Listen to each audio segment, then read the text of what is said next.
السلام عليكم، مرحبا بكم في قناتي قناة ملكة للطبخ.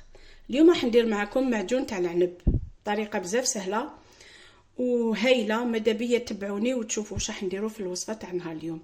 في المقادير واش عندي 3 كيلو تاع العنب، وعندي كيلو ورطل تاع السكر. كل كيلو تاع العنب يقابلو رطل سكر.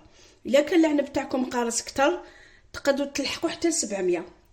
انا العنب تاعي ماشي حلو بزاف ماشي قارص، راح ندير له 500 غرام. عندي هنايا كما قلت 3 كيلو.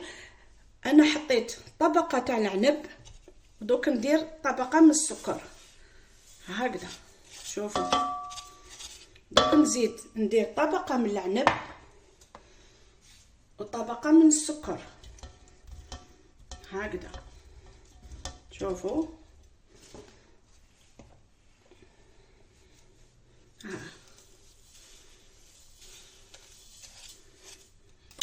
نزيدو طبقه واحده اخرى تاع العنب. والعنب كيما هاكو تشوفوا راه منقي ومغسول بهذه الطريقه. نزيد نحط السكر الباقي بهذه الطريقه. عندنا كيلو ورطل تاع السكر مع 3 كيلو تاع العنب. دونك انا شعلت الفرن تاعي على نار تكون متوسطه ونخلوه حتى يذوب لنا السكر ديالنا كامل. نبداو نخلطوا العنب تاعنا بشويه هكذا. شوفوا بالعقل حتى تلقاو السكر تاعكم كامل داب، ما تقلقوش عليه هكذا. خلوه يذوب السكر تاعنا.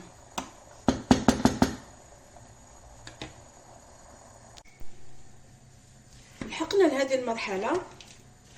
هنايا السكر تاعي كامل بدا يذوب بدون اضافه اي قطره تاع ماء. كاين اللي يضيفوا الماء، انا نفضل غير الماء تاع العنب يكفي. هاوليك هنا داب، هاوليك شوفوا السكر بتاعي بدا يذوب. ماذا بيكم السكر يكون لاصق في الحواف تحبطوه بهذه الطريقه. في هذه المرحله عندي هنايا عود صغير تاع قرفه نديرو. عندي هنا عصير تاع حبه قارص انا كنت مجمداتو هاوليك. ليمون هكذا نديروه لهنا ونخلوه كامل يطيب بعقله هكذا. هذه مرحله مهمه، من داك نحركوه هكذا. خلوه يغلي بالعقل. في هذه المرحله العنب طلق الماء والسكر داب. نخلوه حتى يبدا في مرحله الغليان ويدير هذوك الرغوه اللي من الفوق، ولازم نحوها باش ينجح لكم المعجون العنب.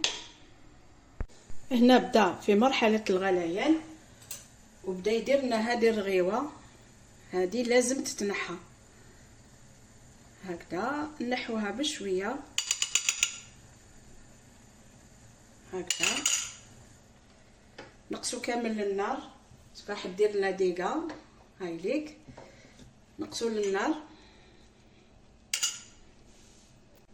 في هذه المرحله العنب تاعنا ولا المربى تاعنا بدا في مرحله الغليان. نحولوا هذه الرغوه كامل هكذا. شوفوا لازم تنحوها، هي اللي راح تهرد لكم المربى تاعكم هكذا. نحوها كامل بالعقل.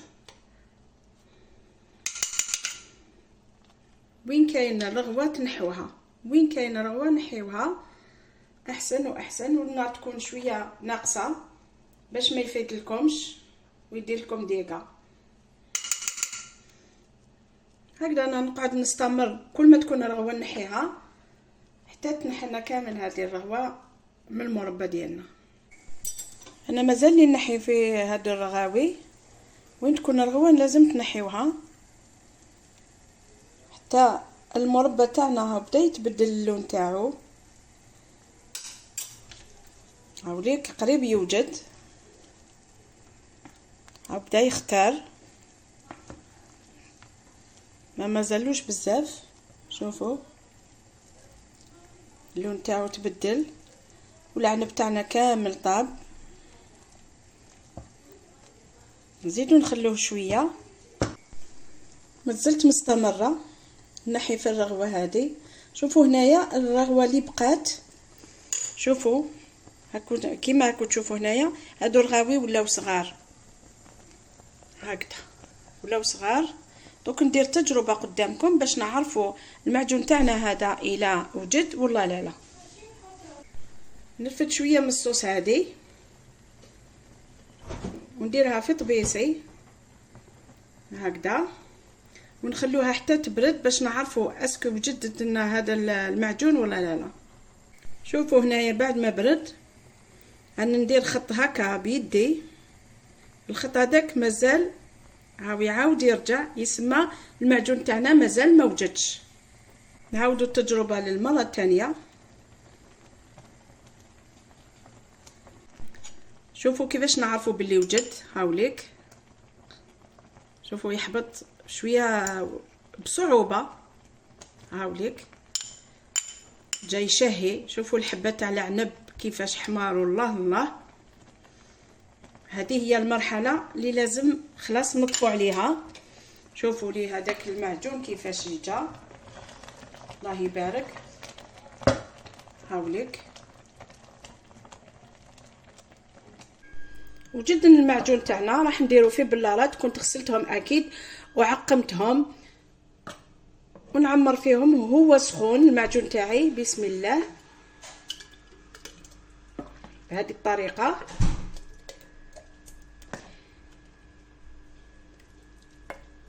هكذا لازم هو سخون تخبوه. شوفوا كيفاش جا ما شاء الله. هذا راك تشوفوا فيه شويه خفيف، بصح نهار يبرد يجي ما شاء الله. شوفوا هكذا عمر كامل البلاره تاعي، ونغلقها بهذه الطريقه. وهذه ما تتحلش، الا حليتوها لازم تاكلوها هكذا. نعاود نزيد نجيب بلاره واحده اخرى. انا الكونتيتي عندي بزاف، انا درت 3 كيلو كما لاحظتوا. جاني الله يبارك ما شاء الله. هادو لا حبيتو تاكلوهم ديروهم في الفريجيدار، ولا حليتوها ولا ما حليتوهمش يقعدوا لكم فوق البوطاجي ولا داخل البلاكار تاعكم مده سنه.